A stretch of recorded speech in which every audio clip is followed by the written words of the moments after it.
여러분, 어제 이런 댓글이 올라왔더라고요. 작년에 제가 알려드린 목걸이 착용법대로 자녀에게 해주었더니 그 자녀가 원래 공채시험에 합격을 하였다는 글이 말입니다. 그리고 며칠 전에는 제가 알려드린 대로 반지를 하고 다녔더니 그동안 힘들었던 일들이 너무나도 잘 풀리게 되어 새 집으로 이사를 하게 되었다는 감사하다는 글이 말입니다. 맞습니다. 분명 여러분도 됩니다. 네, 이것이 바로 기의 흐름을 좋게 하여 운을 살리는 가장 쉬운 방법인 거예요.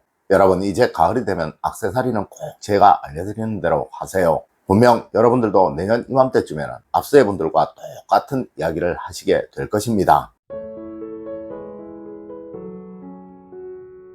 여러분 안녕하세요, 이정재입니다. 여러분, 며칠 전에 입추가 지났습니다. 물론 아직은 낮에는 뜨겁고 또 무더위는 계속되고 있지만 저녁으로는 시원한 바람이 불기 시작하더라고요. 네, 계절은 항상 이렇게 오고 갑니다. 이 무더운 여름이 언제나 가게 되려나 했지만 때가 되면 반드시 가게 마련이고 또 시원한 바람은 불어오게 마련인 것이죠. 물론 여러분의 삶 역시 그러합니다. 이 어렵고 힘든 시기가 언제나 지나가려나 정말 가지 않을 것 같다라는 생각이 드시겠지만 반드시 그 시기 역시 지나가게 마련이라는 것이죠. 하지만 여러분 꼭 아셔야 할 것이 계절은 절기가 변곡점이 되어 바뀌게 되지만 여러분의 삶은 스스로 변곡점을 만들어야 한다는 것입니다. 네, 운의 변곡점은 누구에게나 반드시 있으며 이를 위해 제가 여러분에게 생활 풍수를 늘 알려드리고 있는 거예요. 여러분, 이제 가을이 되면 꼭 제가 알려드리는 대로 하세요. 그것이 여러분과 어느 순간 기의 일치가 이루어지게 되면 여러분의 삶을 확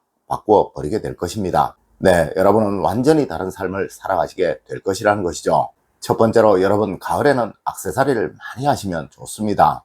여러분, 우리 동양학은 모든 것을 음과 양 두 가지로 분류를 합니다. 네, 계절 역시 비록 사계절이지만 양의 시기인 봄과 여름, 그리고 음의 시기인 가을과 겨울로 분류를 한다는 것이죠. 맞습니다. 양에서 음으로 넘어가는 시기, 즉 가을과 음에서 양으로 넘어가는 시기, 즉 봄이 운의 변화를 가장 많이 일으키는 시기라고 우리 동양학에서는 말을 하고 있다는 것이죠. 하여 여러분, 가을이 되면 무조건 인위적으로라도 많은 기의 흐름을 만들어야 하는 거예요. 여러분, 이 기의 흐름을 만드는 것이 바로 액세서리들입니다. 네, 가을이 되면 가능한 많은 액세서리들을 하시는 것이 운의 변화를 만드는데 정말 좋다는 것이죠. 물론 지금의 삶이 너무 편하고 행복하여 운의 변화가 없었으면 좋겠다라고 생각하시는 분들은 가능한 액세서리를 하지 않으시는 것이 좋습니다. 하지만 그렇지 않으신 분들은 평소 하지 않으시던 반지나 목걸이, 또 귀걸이, 그리고 남성분들의 경우 커퍼스나 넥타이핀, 또 시계 같은 것들을 늘 하고 다니십시오.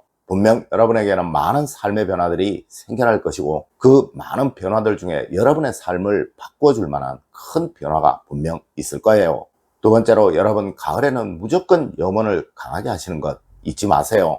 여러분, 세상 그 어떠한 일도 바라고 원하지 않으면 변화가 생기지 않으며 또 염원이 없고 간절함이 없으면 절대 이루어지지 않습니다. 물론 그 염원은 항상 가지고 다녀야 하며 또 눈에 보이는 곳에 두어야 그것이 무의식에 새겨져 이루어지게 되지만 실상은 대부분의 분들이 생각이 날 때마다 그랬으면 좋겠다라고 생각을 하니 이것이 이루어지지 않는 거예요. 여러분, 가을은 기의 변화가 가장 많은 시기입니다. 네, 반드시 여러분이 하고 계시는 목걸이에, 또 반지에, 그리고 지갑 속에, 그리고 책상 위에, 아니 눈에 자주 보이는 곳에 새기고 또 적어두세요. 맞습니다. 여러분이 버튼을 누르셔야 TV가 켜지듯이 우주라는 기의 덩어리, 또 운의 덩어리가 여러분에게 몰려 들어올 수 있도록 여러분이 운의 버튼을 누르시라는 것입니다. 네, 이것이 바로 간절한 염원을 새겨 가지고 다니시는 것이며 늘 보고 원하시는 것입니다. 세 번째로, 여러분 가을에는 옷이 운을 살리는 최고의 풍수 도구입니다. 여러분, 옷은 운을 만드는 그 무엇보다 중요한 거예요.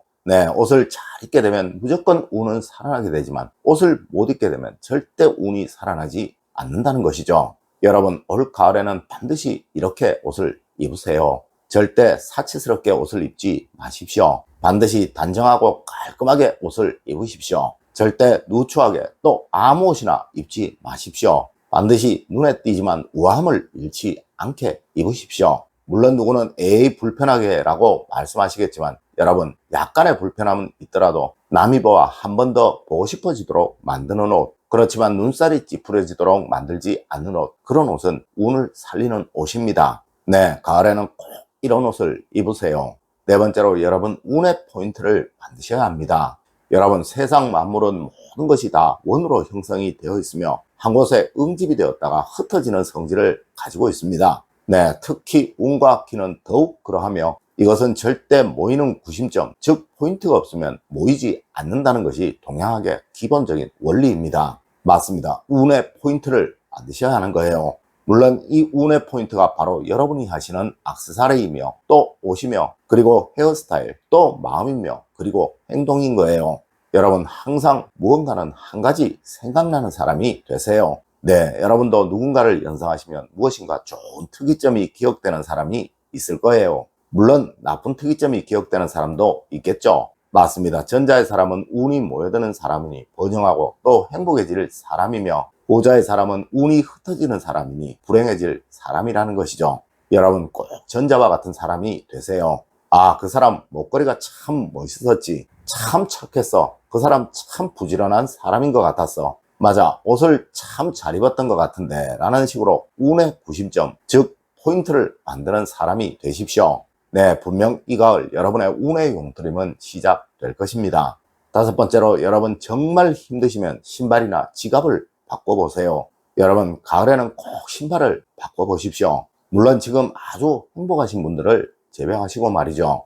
여러분, 운을 바꾸고 변화시키는 데는 신발처럼 또 지갑처럼 좋은 것이 없어요. 맞습니다. 운의 정체기를 겪고 계시는 분들, 지금 너무 힘들다고 어렵다고 느껴지시는 분들은 가을을 맞아 신발을 하나 장만하시든가 아니면 지갑이나 가방을 꼭 한번 바꿔보십시오. 네, 큰 운의 변화를 경험하시게 될 것입니다.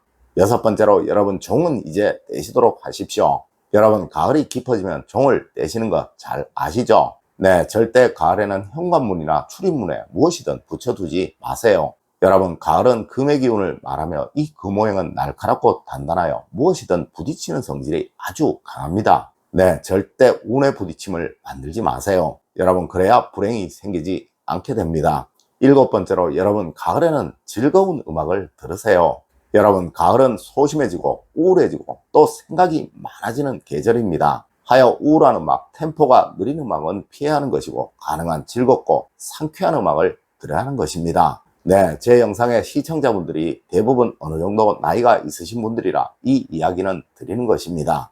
여러분, 운은 여러분이 만드시는 거예요. 네, 소심함이 강해지게 되고 또 우울함이 많아지게 되면 절대 좋은 운은 들어오지 않는다는 것이죠. 네, 항상 활기찬 기운으로 좋은 운을 얻으려고 노력하세요. 여러분, 오늘은 가을이 되면서 반드시 해야 할 일과 또 하지 말아야 할 일에 관해서 이야기를 해드렸습니다. 오늘 제가 알려드린 이야기 여러분들 꼭 명심하시길 부탁드리며 오늘의 이야기를 마치도록 하겠습니다. 늘 올바른 학문과 올바른 지식을 여러분들께 전하도록 노력하겠습니다. 여러분, 긴 시간 감사드립니다. 감사합니다.